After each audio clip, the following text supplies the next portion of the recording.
नमस्कार। आज हमारे हाथ लगा है JSW सीमेंट का प्रोस्पेक्टस और काफी कुछ है इसमें।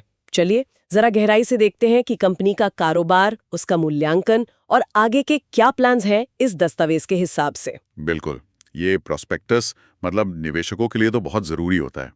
कंपनी की सेहत कैसी है, क्या जोखिम है, आगे क्या सोच रहे हैं, सब कुछ इसमें होता है, खासकर आईपीओ के वक्त। हाँ, तो शुरू करते हैं कंपनी से ही। JSW सीमेंट, नाम से ही पता है JSW ग्रुप का हिस्सा है। काम इनका सीमेंट बनाना है, जैसे पोर्टलैंड स्लैग सीमेंट या PSC, फिर PPC यानी पोर्टलैंड पोज़ोलाना सीमेंट और कॉम्पोजिट सीमेंट भी। और एक और चीज़, GGBS, ground granulated blast furnace slag. हाँ, GGBS। और ये वाला पहलू दिलचस्प है, कंपनी काफ़ी जोर दे रही है सस्टेनेबिलिटी पर। प्रोस्पेक्टस में लिखा है कि फिस्कल 2025 में उनका CO2 एमिशन मतलब कार्बन उत्सर्जन भारत की दूसरी कंपनियों से और कुछ ग्लोबल कंपनियों से भी करीब 50-60% कम था। ओह, ये तो काफी है। हाँ, ये स्टील प्लांट का जो वेस्ट होता है ना, ब्लास्ट फर्नेस स्लैग, हम्म। उसका इस्तेमाल करते हैं GGBS बनाने में। और इसकी मांग आजकल बढ़ भी रही है। इनके plant south east west India में हैं और UAE में भी एक जॉइंट वेंचर है। अच्छा, और कैपेसिटी कितनी है इनकी? मार्च 2025 तक इनकी टोटल ग्राइंडिंग कैपेसिटी थी करीब 20.6 मिलियन मीट्रिक टन सालाना। मतलब आप समझ लीजिए लगभग 2 करोड़ टन हर साल। ठीक है, अब जरा इंडस्ट्री की बात करें। सीमेंट की मांग आ कहाँ से रही है? मेजर डिमांड तो देखिए हाउसिंग से है, करीब 55-57%, और फिर इंफ्रास्ट्रक्चर प्रोजेक्ट से लगभग 29-31%। प्रोस्पेक्टस में एक क्रिसल रिपोर्ट का जिक्र है। उसके हिसाब से फिस्कल 2026 से 2030 तक डिमांड शायद 7.5 से 8.5% CAGR से बढ़ेगी। मतलब ग्रोथ की उम्मीद तो है। हाँ, उम्मीद तो है। और इसमें ये GGBS जैसे सस्टेनेबल सीमेंट का रोल भी बढ़ेगा। सरकार का इंफ्रा पर जोर है, शहरीकरण बढ़ रहा है, ये सब मांग बढ़ाएंगे। लेकिन ये आसान इंडस्ट्री तो नहीं लगती। बिल्कुल नहीं, बहुत कैपिटल इंटेंसिव है, मतलब पैसा बहुत लगता है, नए प्लांट, मशीनरी, बहुत खर्चा है। और फिर रॉ मटेरियल, चूना पत्थर, कोयला, फ्यूल, इनकी कीमतों का सीधा असर पड़ता है। थोड़ा थोड़ा एयरलाइन बिजनेस जैसा समझ लीजिए। भारी इन्वेस्टमेंट, कर्ज और फ्यूल की कीमतों पर निर्भरता। हाँ, कुछ वैसा ही। अच्छा, तो ये तो हुई कंपनी और इंडस्ट्री की बात।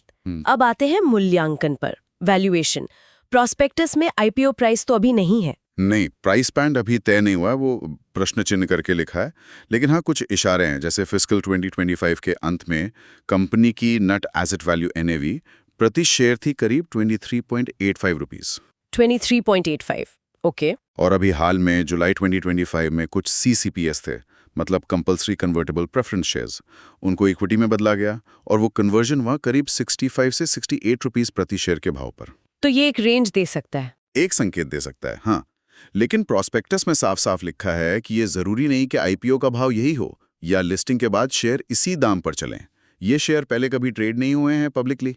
और एक और जरूरी बात, फिस्कल 2025 में कंपनी को घाटा हुआ था, है ना? हाँ बिल्कुल, करीब 1638 मिलियन का लॉस। तो EPS मतलब अर्निंग पर शेयर वो नेगेटिव थी, -1.16 रुपीस हर शेयर पर नुकसान। ये घाटा क्यों हुआ? मेनली 2 वजह थीं। एक तो सीमेंट की कीमतें कम मिली पिछले साल के मुकाबले, पर टन रियलाइजेशन करीब 8% गिरा, और दूसरा उनके जॉइंट वेंचर से भी घाटा बढ़ा। तो ये दिखाता है कि शायद दाम बढ़ाने में थोड़ी मुश्किल हो रही है। हाँ, ये तो चिंता की बात हो सकती है, खासकर जब वो विस्तार का सोच रहे हों। सही कहा। और विस्तार की बात करें तो प्लान्स तो बहुत बड़े हैं। क्या प्लान्स हैं? कंपनी अपनी ग्राइंडिंग कैपेसिटी को दोगुना से भी ज्यादा करना चाहती है। 20.6 MMTPA से बढ़ाकर 41.85 MMTPA, और क्लिंकर कैपेसिटी भी लगभग डबल, 6.44 MMTPA से 13.04 MMTPA। डबल, ये तो बहुत एम्बिशियस है। है तो। नए प्लांट लगेंगे, पुराने एक्सपैंड होंगे। IPO से जो पैसा जुटेगा उसका बड़ा हिस्सा राजस्थान में एक नागौर प्रोजेक्ट है, उस पर खर्च होगा। उसकी अनुमानित लागत ही करीब 27,000 मिलियन है। इतना बड़ा एक्सपेंशन, इसमें रिस्क भी तो होंगे। जरूर होंगे। प्रोजेक्ट में देरी हो सकती है, लागत बढ़ सकती है, अप्रूवल मिलने में टाइम लग सकता है। ये सब आम जोखिम है। फिर नए इलाकों में कंपटीशन भी होगा, और इन सब के लिए पैसा भी तो चाहिए। और कंपनी पर कर्ज पहले से ही काफी, आपने बताया था। हाँ, वो भी एक बड़ा फैक्टर है। मार्च 2025 तक टोटल डेट करीब 61,665 मिलियन था। इस कर्ज को मैनेज करना, चुकाना, ये भी देखना होगा। तो अगर समेटें इसे, JSW सीमेंट, JSW ग्रुप की कंपनी, सस्टेनेबिलिटी और GGBS पर फोकस और बड़े एक्सपेंशन प्लान्स। हाँ, और इंडियन सीमेंट मार्केट में ग्रोथ पोटेंशियल भी है। लेकिन सिक्के का दूसरा पहलू है हाल का घाटा, काफी कर्ज और एक्सपेंशन से जुड़े रिस्क।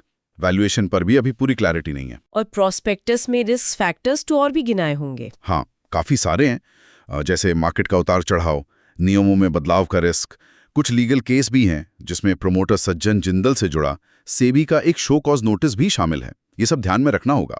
तो ये भी JSW सीमेंट के प्रोस्पेक्टस की एक झलक, खास तौर पर वैल्यूएशन और भविष्य की योजनाओं के लिहाज से। हाँ, एक आखिरी बात, कंपनी का ये जो सस्टेनेबिलिटी और सर्कुलर इकोनॉमी पर फोकस है, ये भविष्य के लिए अच्छा हो सकता है, खासकर जब पर्यावरण के नियम और सख्त हो रहे हैं।